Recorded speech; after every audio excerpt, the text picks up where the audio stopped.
પ્રસ્તુત છે પ્રાસંગિક. આજનો વિષય રંગોનું પર્વ ધૂળેટી. સંપાદન અને પઠન જયદીપ વૈષ્ણવનું. વસંતના રંગે રંગાયેલી પ્રકૃતિની સાક્ષીએ સ્નેહીજનો પર રંગ છાંટવાનો અવસર એટલે હોળી ધૂળેટી. આ તહેવારમાં ક્યાંક હૃદયની લાગણીઓ સમાયેલી છે તો એ સાથે ઉમંગ ઉત્સાહ પણ જોવા મળે છે. ધૂળેટીમાં એકબીજા પર રંગ છાંટણા થાય ત્યારે સ્નેહભરી લાગણીઓનું મેઘધનુષ્ય રચાઈ જતું હોય છે. હોળી ધૂળેટી એ ભક્તિ અને રંગોની લહાણી કરતું પર્વ મનાયું છે. ધૂળેટી ખરેખર તો જીવનના રંગોને સંતુલિત કરવાનો ઉત્સવ છે.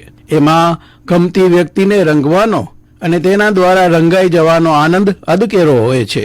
વાસંતી વાયરામાં શક્તિ અને ભક્તિની જુગલબંધી સોળે કલાએ ખીલી ઉઠે છે.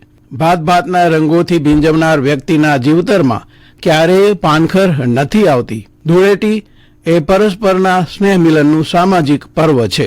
ધૂળેટીના દિવસે સવારથી સૌ કોઈ નાના મોટા એકબીજા પર અબીલ ગુલાલ તેમજ નીતનવા રંગો છાંટી રંગોની વર્ષામાં તરબોળ થઈને પોતાનો ઉત્સાહ અને આનંદ વ્યક્ત કરે છે. હોળી ધૂળેટીના લોકોત્સવની ભારતભરના વિવિધ પ્રાંતોમાં વિવિધ રીતે ઉજવણી થાય છે.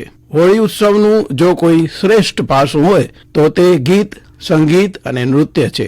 હોળીનો સીધો સંબંધ વસંત ઋતુ સાથે છે અને વસંત એટલે નંદોલાસ, પ્રકૃતિનો વૈભવ અને ગીત સંગીત. રાધા કૃષ્ણના હોળી ખેલના હજારો પદ મળી આવે. હોળી એ કવિઓની અને સંગીતકારોને ખૂબ જ પ્રેરણા આપી છે. ઐતિહાસિક અંજારમાં હોળી ધૂળેટીએ ઈશાક ચંદ્રનો લગ્નોત્સવ ભારે ધામધૂમપૂર્વક ઉજવાય છે.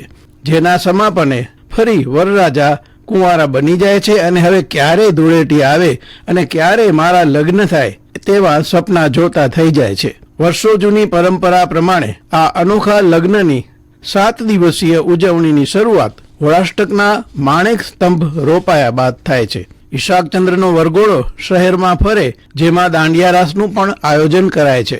હોળીની રાત્રે શહેરમાં ઈશાકચંદ્રનો વરઘોડો ફર્યા બાદ ધૂળેટીના દિવસે ગંગા નાકાથી ઈશાકડો અને ઈશાકડી બંને સંયુક્ત રીતે શહેરની મુખ્ય બજારમાં ફરે છે. બેનપાર્ટી, દેશી ઢોલ, અંગ કસરતના દાવો, ધમાલ અને ચક્કર લેતા યુવાનો વરઘોડામાં આકર્ષણનું કેન્દ્ર બને છે. આ અનોખા લગ્નોત્સવને માણવા મેદની ઉમટે છે. રંગોથી ઉજવાતા આ તહેવારમાં લોકો જાત જાતના ને ભાત ભાતના રંગોનો ઉપયોગ કરે છે. પણ આપણે કેવી ગુણવત્તાવાળા રંગોનો ઉપયોગ કરીએ છીએ તે જાણવું બહુ જરૂરી છે. હોળી દરમિયાન વપરાતા કેટલાક કૃત્રિમ રંગોથી ત્વચા અને વાળને નુકસાન પહોંચી શકે છે. ત્યારે પ્રશ્ન થાય છે કે તો કેવા રંગો વાપરી શકાય જેનાથી નુકસાન ન થાય અને તહેવારની મજા પણ માણી શકાય? તો આ પ્રશ્નનો જવાબ છે પ્રાકૃતિક રંગો. પ્રાકૃતિક રંગોથી કોઈ નુકસાન નહીં થાય તે ત્વચાને નુકસાન પહોંચાડવાને બદલે વધુ કોમળ બનાવશે.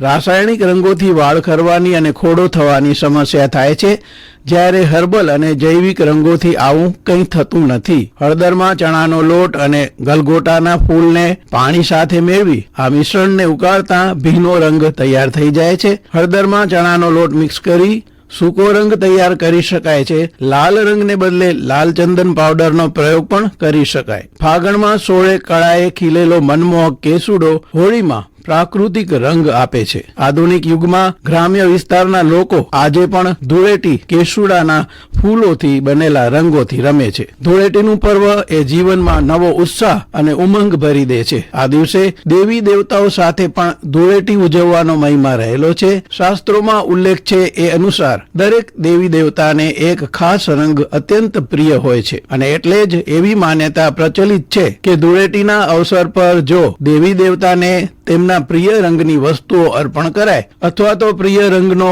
ગુલાલ અર્પણ કરાય તો તેઓ પ્રસન્ન થાય છે. હોળી ધૂળેટીનો ઉત્સવ એ ફાગણના રંગોથી આપણા જીવનને રંગીન બનાવતો વસંતોત્સવમાં પણ સંયમની દીક્ષા આપતો, સંઘનિષ્ઠાનો મહિમા સમજાવતો તેમજ માનવ મનમાં અને માનવ સમાજમાં રહેલી અસદવૃત્તિને બાળવાનો સંદેશ આપનારો ઉત્સવ છે. શ્રોતા મિત્રો, આકાશવાણીના ભુજ કેન્દ્ર પરથી હમણાં જ આપે પ્રાસંગિક સાંભળ્યું. વિષય હતો રંગોનું પર્વ ધૂળેટી. સંપાદન અને પઠન જયદીપ વૈષ્ણવનું.